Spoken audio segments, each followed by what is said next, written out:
So we had this idea like, okay, there's no one who has a pulse on what young America thinks. So we want to get a pulse on young America. And we did that very effectively. I forget, my co-founder called me and he's got this Russian accent. He's this like Eastern European guy. He's like, Kaben, we have 2 months of cash. And that was a rough night because I was like, people feel empowered to have great conversations. I think a lot of the ills in our country even could be solved by great conversations. I 100% agree. The next great app, and we think we're building it, maybe we're crazy, we'll see, is an application and a technology that makes it easier to meet the right people in your city and go to the right things in your city. Because that's what real social is. Mm-hmm. There's nothing social about Instagram. There's nothing social about Twitter. It's voyeurism. My friends, welcome back to the Smokey Mirror Podcast, where we are dedicated to exploring the creative forces that drive us to do God's work. At its core, creation is an act of intention, a deliberate effort to bring something new and beautiful into the world.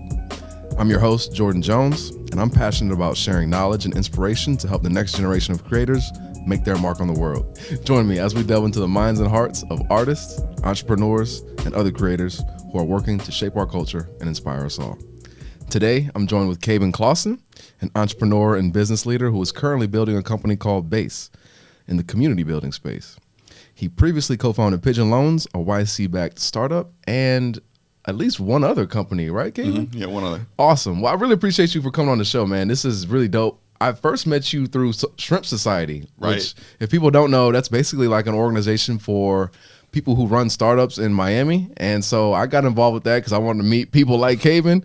And I was at a coffee shop. Kaben sits next to me and we just started chopping it up. And he's such a down-to-earth guy. He saw I was about to be on a Zoom meeting and he was like, bro, do you want to go to my office and take that meeting? I didn't need to, but I just really appreciated how cool. you share that. And you had that great merchandise with you. Yeah, everybody knows I got the sweat shorts. Yep. Yeah, I was like, okay.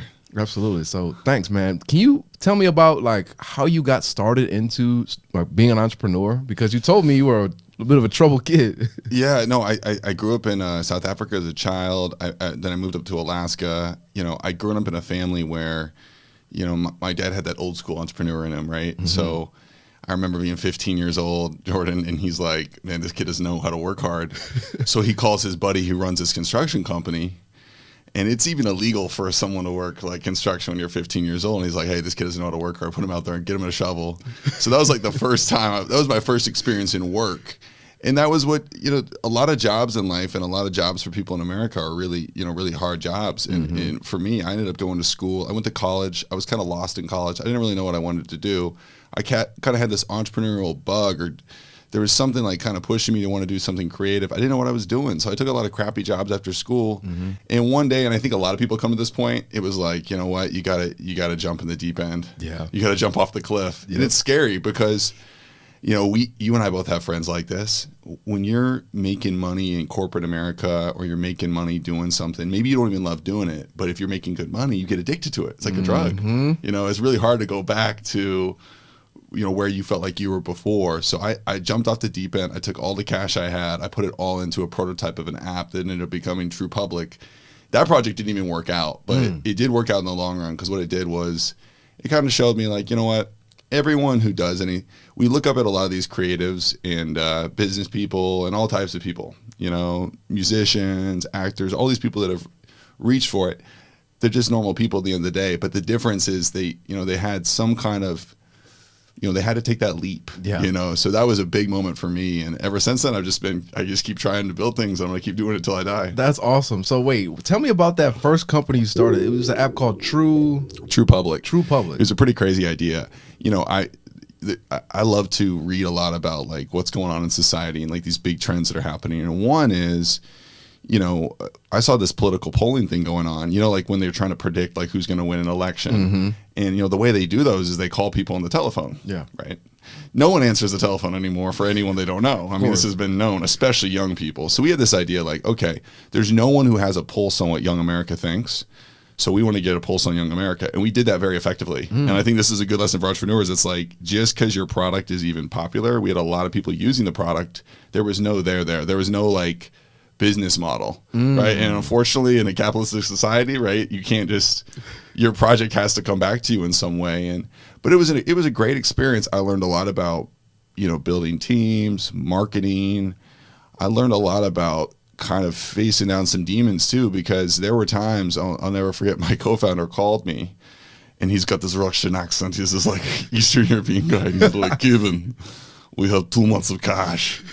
And that was a rough night because I was like, about to go see some friends. And I was like, damn, like we had a couple fundraising things fall through. And then we ended up pulling out of that. But I remember thinking, man, a lot of the entrepreneurial stuff, it kind of looks sexy, but that's kind of an Instagram kind of facade. Mm-hmm. What it really is you're behind your computer a lot, emailing people, calling people, getting rejected by people, having your co-founder call you with this Russian accent and saying, we got 2 months to live. We need some fucking money. It was so scary. So I'm grateful for all of it though. Wow. So how did you like get started with that? Did you first try to raise money? You had the idea. How did you like start putting it really in motion? There's a lot of things they don't teach you in school that they should teach you. And one of the things that they don't teach us personal finance, they don't teach us networking. They don't teach us how important it is to know the right people. I didn't go to Stanford. I didn't grow up in a family that had a lot of money. I didn't grow up in those kind of places. So what happened was when I went out to start a company, I thought it'd be real easy just to go email investors and, call them or I don't know, see them. And it's just not how it works. There's this idea of like, you do need to have a network that trusts you. There's this idea of social capital. There's people you invest in over many years. So one of the main things I had a really hard realization was here I had this idea. I'd invested my own cash into it. It was kind of getting a little bit of traction, but I was going to need to raise some capital. And I just didn't know anyone who had money, frankly, right? I didn't have that rich uncle, Bobby from South Carolina, who'd be like, all right, we're going to put in $500,000 or something. All right. Some people have those. I didn't. So that was a really hard time to get through that. I think what's cool about this is whether you win or lose on a project, if you're working really hard and if you're humble enough to be like a learner, listener to people pick up on that. And smart people know most people's first projects are not massive successes. Yeah. And some people that discourages them so much to never try again. But if you're willing to try again, you learn a lot, right? It was like, Jordan, I listed 200 mistakes I made on that first company out. And I look at that list every once in a while. It's not a fun list to look at. I bet. But it's a useful list to look at because you can either kind of hide from your flaws, which I did a lot when I was younger.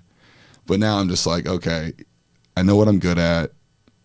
I'm going to double down on that. I know what I'm bad at. I'm going to try to find other people who are really good at those things who can help me and partner with them. So tell me, is that the one that had you on Fox talking? Well, I also I got very good at figuring out how to get on local media to promote companies. How did you do that?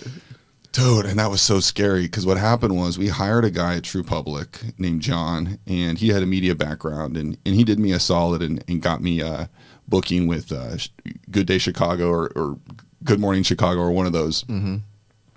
I was so nervous. I bet. I was so nervous. I just turned into like a weird robot. Live TV is scary. It's kind of, it's really scary. And I did that one, and it, although I walked away going, oh my God, was that a disaster?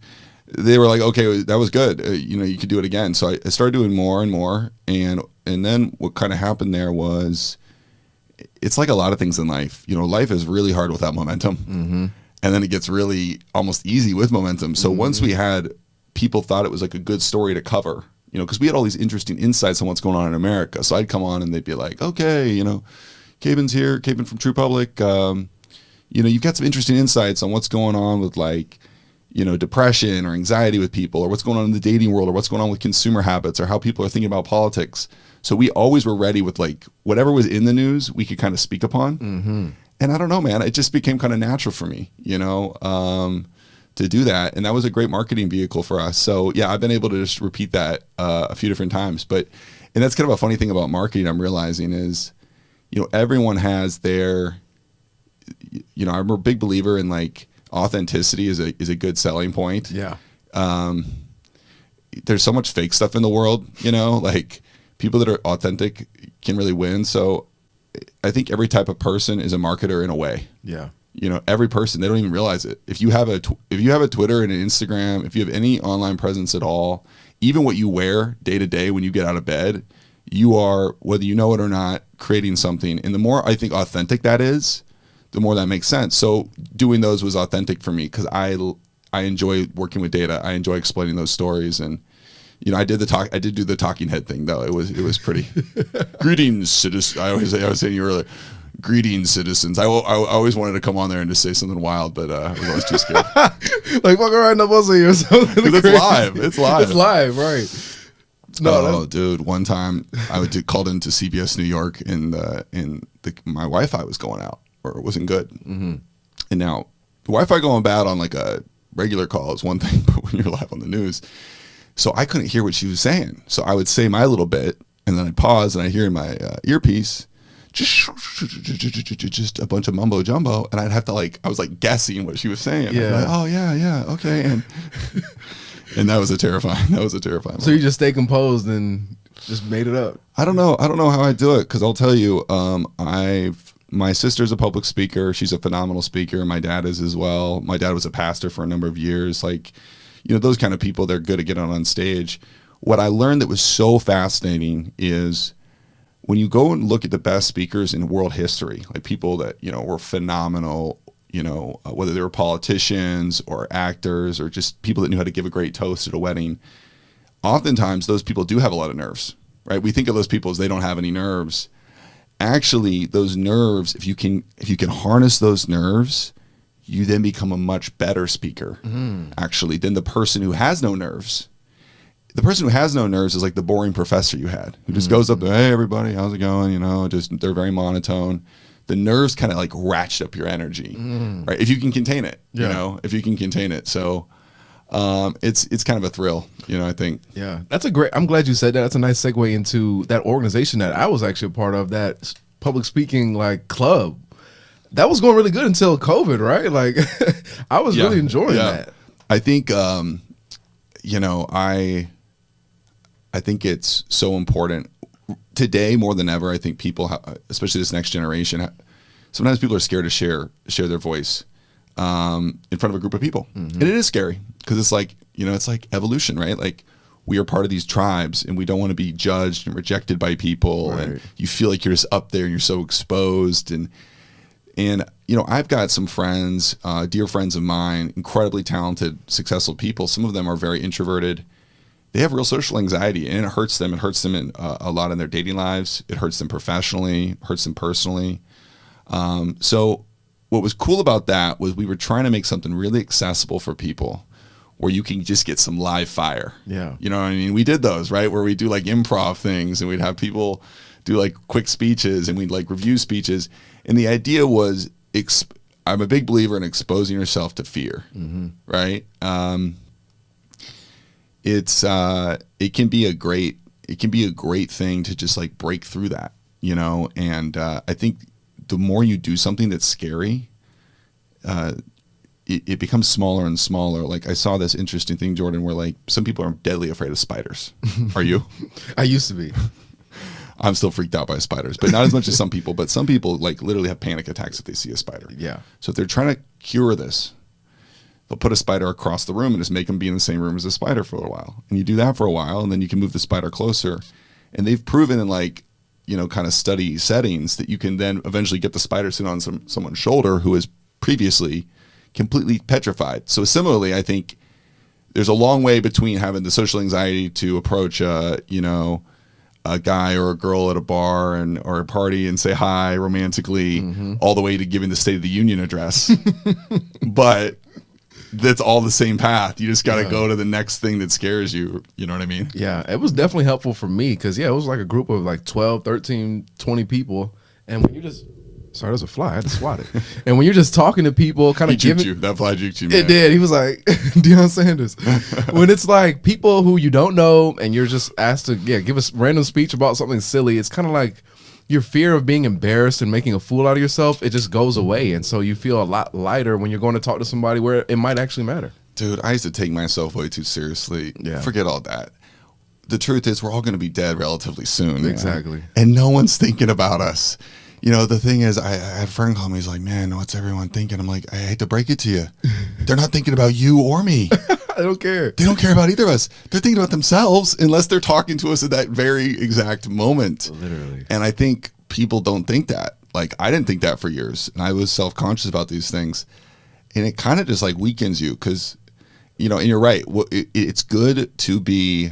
The reason I think the Nova Club worked when it was working was we were all vulnerable together. You know, so like we all did some embarrassing kind of silly stuff through these improvs, and once everyone had kind of done that, you know, cat was out of the bag. Like there was no going back on like, okay, now I got to be like all cool, you know, cool and like slick or anything. So that was cool. Yeah.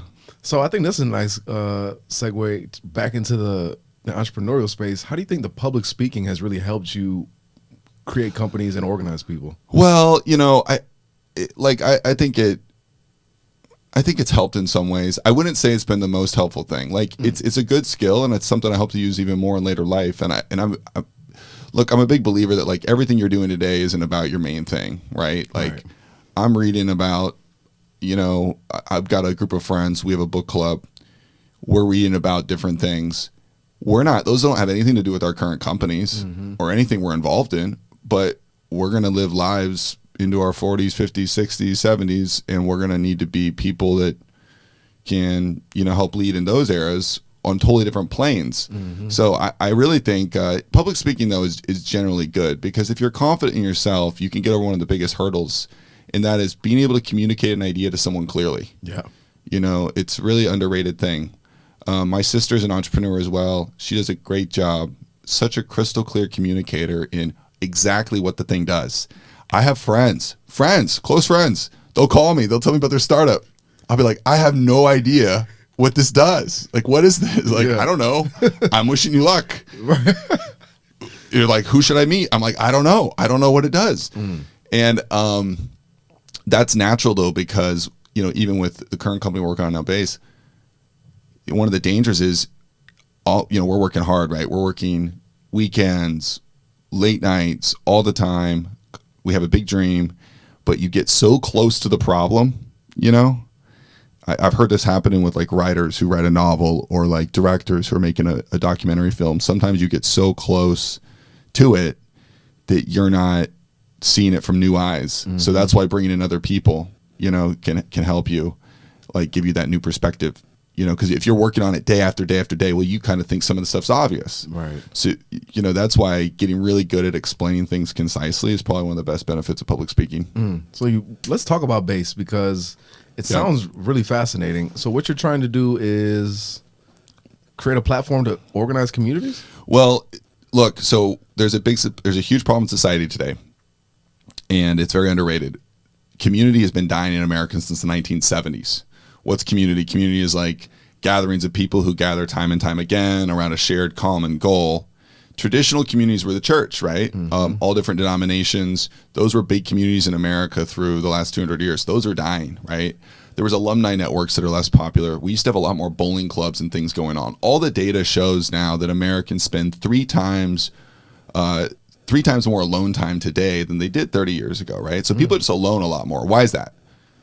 We're doing a lot of single player games, the television, right? When you're watching television, you know, when you're on social media, when you're, you know, playing video games. Back in the day, before they had all these things, the only way to have fun was with other people. And that's very human and healthy, right? So think about that problem, and then think about now with remote work, how hard it is to meet the right people. Yeah. And I don't know about you, but I hate networking events. The old school ones, yeah, they get so dry. Dude, even the ones at bars, though, if there's a group of 100 people, I got to walk in and it's like, everyone's like, what do you do? Yeah. And then you pitch yourself and you're like, well, what do you do? And they pitch themselves. And then, where are you from? And you're like, where? And it just becomes, you know, it's a little transactional. It's not curated. So what we're doing with Base is, you know, we were essentially creating like an in real life social network. So you have to get nominated to join. You join as a member. You then do an onboarding quiz. This quiz is designed to understand you, Jordan, like your personality, really get down to like your personality, your interest, your goals. We want to get to know you as a human being. And then we use that data to curate matches with you to other people. Now, these aren't like one-to-one matches, right? This isn't like a dating capacity or like the peer networking capacity. Watch out.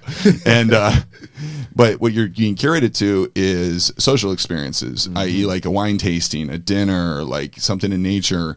And we're trying to make this in a scalable way. So we partner with these venues. So we partner with top venues across Miami. We negotiate with them. All our members pay through our app.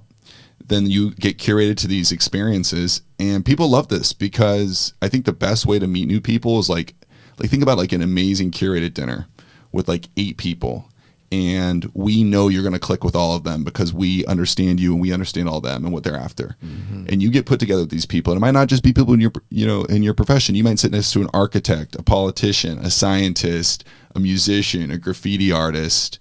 We've got all types of people that have already joined this thing. And what comes out of that is you're getting one of the most important things in life.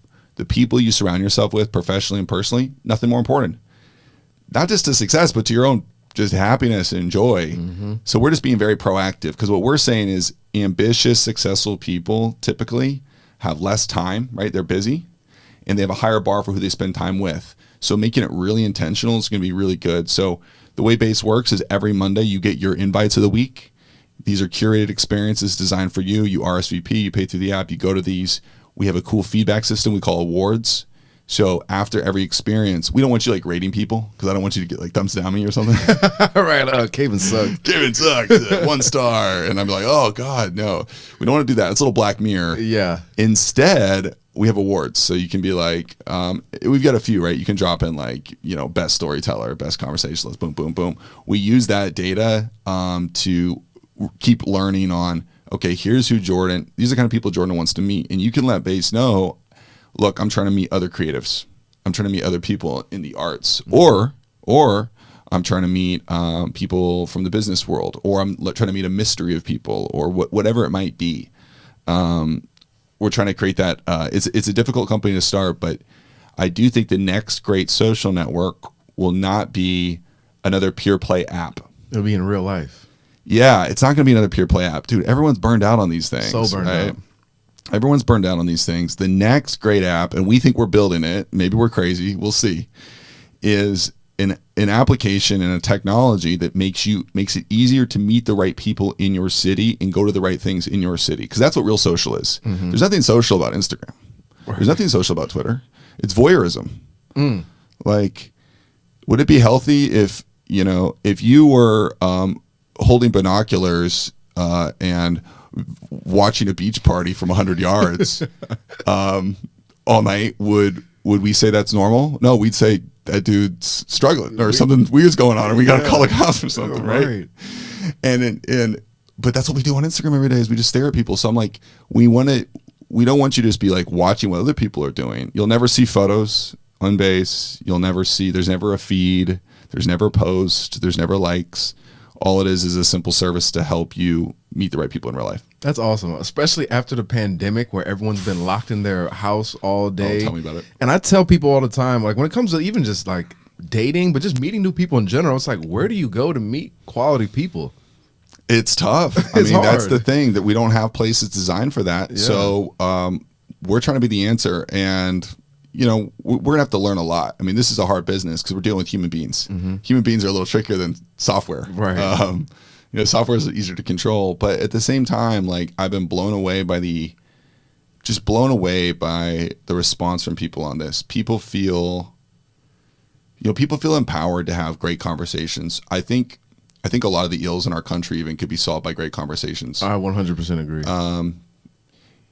I have yet to meet someone who truly hates some type of person, somebody from a certain industry, if they've actually sat down and had like an actual real conversation with that person over a number of hours, right?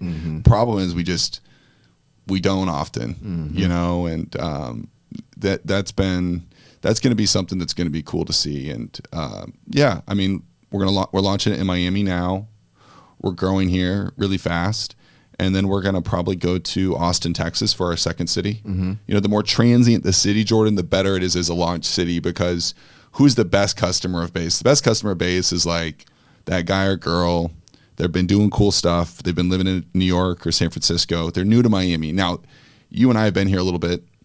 They don't know anybody. They might have that one friend who might invite them to that one thing, and then from there they got to meet someone and then meet someone. Right. Most of our social lives are total chance. Yeah. Right? You were just telling me your producer, and you guys met in high school. Like, once we age though away from high school and college, it becomes so difficult to meet people, and that's why, you know, in speaking, because I happen to be a man, speaking for men, there's a lot of data showing like men have a hard time making friendships, like men especially. I've seen that, and it's probably because it's just men are sometimes awkward, I think, and it's weird to be like, hey man, you seem cool. Want to hang out? Yeah, right.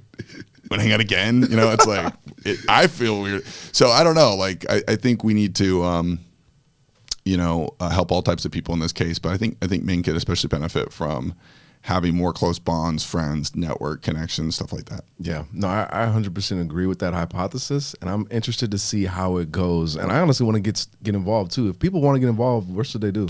You can go to joinbase.club, and the first step is to throw in an application, and then we get back to you in the next, you know, week or two and get you signed up and get you going. Very nice. And if somebody wanted to start a base kind of like app, not like in the community, a competitor? No, not a competitor. We're going to take them out. I'm just saying, if somebody wants to start an app, they identified a problem and they want to get started, and maybe they do want to make that leap from their full-time job. What do you think? Like, what are some words of encouragement or steps they can take? You got to put yourself out there. Yeah. You know, and those are the toughest days, dude. I quit my job. I go move in with my parents. Okay. Now, mind you, I'm in my later half of my 20s, and that's not good. That's not good for your dating game. Definitely not. You know, hey, I'm living at home, but I've got a big dream. You know, I'm going places. It doesn't really work. Yeah. So that was tough, but despite all that, I would take the train from the suburbs down to downtown Chicago, and I would just go meet people, and I would just passionately tell people about what I'm working on. One, and I would listen to their feedback on why it might work or why it might not, and just met enough people. And early on, there's no better answer than you have to brute force it by just working. But you're not going to get anything done without knowing people. You're going to have to eventually get a co-founder. You know, I think I'm just a firm believer that most companies, especially if it's a tech company, you're just going to benefit from having a co-founder. Businesses are so hard to start. Why do it alone? Right. You know, there's been times where I've been like, over the years, been like, man, I don't know if I can do this anymore. And if I didn't have someone with me who's like, no, we got this. And there's sometimes that person's like, I can't do this anymore, and I can be there for them. And I think that's really key. So first things first, you just got to put yourself out there again and again and again, and be fearless, because remember, no one cares. No one's going to be like, wow, that weirdo has a big dream and a dumb app. Like, even if they do, screw them. Like, who cares? So do that, and then try to find your business partner or your person or some creative partner. You don't even have to do business with them, but you need someone you can jam with. And it's very, very, very important that you surround yourself with non-jealous people. The problem in life is a lot of people in life have fans or haters. Like, you have people that, you know, Jordan, you can tell them you're doing anything, and they'd be like, cool. You could be like, I'm starting an adult diaper company. They'd be like, all right, right on. Yeah, nice. Okay. And then there's some people, for whatever reason, and it's, you know, it's not fully their fault. Maybe they went through some stuff. You never know what's going on with them. They're not going to be happy to see you reaching for something, you know, that they might want to do. And you got to be precious with these ideas too, because I'll tell you, I've heard from a lot of friends. I was talking to my friend Stacy not that long ago, and she's an entrepreneur, and she was telling me, she's like, what was hard for me was when I first started out the idea, and I was kind of insecure, like, about, is this going to work? Is there anything here? I told some people that were super supportive and were the friends that gave like that, hey, here's a little feedback, but I believe in you, but here's some ways it can improve, but let's figure this out together. But then some friends were just like, you know, killed her confidence. Like, that will never work. You know, this is, you know, why would you give up your job to do this? Right. You know, this is kind of crazy. And those can be very discouraging. So the other piece of advice would be, first off, you shouldn't be hanging out with those people anyway. But if you do have those people in your life, do not tell them about your idea in the earliest moments. You know, work on it more first. So as you're confident in it and you're not looking to that person, then you'll reach a point in confidence where you don't mind if somebody poo-poos on your idea, because you're got it bulletproof in your head. Yeah, and that can take some time. I mean, I'm at a point where I don't care if someone doesn't like base, and I've been pitching a lot of investors. We're raising cash right now. It's going pretty well. But a lot of people don't like it. And, you know, the old me would have been like, oh, man, you know, am I an idiot? It's like, well, no. In fact, these are opportunities to learn, one. And two, you have to remember anything that's innovative, whether it's a film, a piece of art, a style, music, business, any of those things, at first, if they're really going to be great, the great new thing, at first people were like, I don't know. Mm-hmm. I mean, like, do you think Airbnb was a cool idea when they were pitching investors? Hey, we're going to have strangers sleep on strangers' couches. Yeah, they're like, sounds like serial killers. Like, yeah, Uber, you're going to let random strangers get in your car? Random strangers get in your car. You know, Robinhood's like, we're going to do stock trading with no fees. You know, that one, we'll see where that one goes anyway. But there's these things where, like, you know, you've got to just put it out there and not really care. Yeah, that's a great message. Kaben, I really appreciated the time. You shared a lot of knowledge with us. Where can people keep up with you if they want to learn more? Just follow you. Well, I think the best way is probably on Twitter at Kaben Clauson. And I don't tweet as much as I'd like because I'm starting a new business. But once I get that going, I'm gonna get more active there. But yeah, I also like to hear new ideas, so you know, people can feel free to ping me and let me know what they're working on. I find it, you know, pretty cool. You know, there was a couple people that come to mind when I was first starting out that didn't think I was an idiot and took me seriously. Mm-hmm. When a lot of people thought I was, you know, completely insane, which I might be, Jordan. I might be. Hey, we all are. I might be. And those meant the world. So, you know, maybe that's the other piece for anyone who's listening to this is like, if someone's hitting you with a crazy idea, try to be that person who's like, you know what, maybe, right? Maybe. Yeah, that's awesome. And I really appreciate you showing me love because ever since I met you, you've been just a positive force in my life. So I appreciate you, Kaben, and I hope we can stay connected in the future. Anyone who has an alliteration as a name, right? You know that? Jordan Jones? Kaben Clauson. Dude, you have to understand, man. My son will be like, Casey Clauson. Like, I'm telling you, that's the other last advice I'll give. If you're going to have a baby soon, alliterations are the strongest way to go. I don't know, something about the human brain, just like it clicks, right? It does feel strong. Yeah. And it feels like you should be established. Like John Jones, right? He's in this fight. John Jones. About that name. Yeah, it just sounds strong. Yeah. So anyway, We'll wrap on that. Awesome.